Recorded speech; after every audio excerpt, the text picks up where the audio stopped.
మన గ్రామాన్ని, మన కుటుంబాన్ని, మన సమాజాన్ని మనం కాపాడుకోవాలంటే మనకి ముందు మన దేశం పట్ల ఒక భక్తి అనే గుణం కావాలి.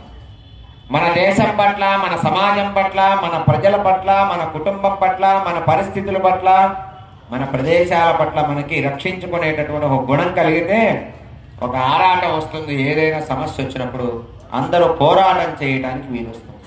అసలు ఆ గుణమే లేకుండా నా పొట్ట శ్రీరామ రక్ష, నా కడుపే కైలాసం, నా ఇల్లే వైకుంఠం అని మనం తినేసి మన ఇంట్లో మనమే పడుకుంటే ప్రపంచంలో ఏం జరుగుతుందో తెలియదు.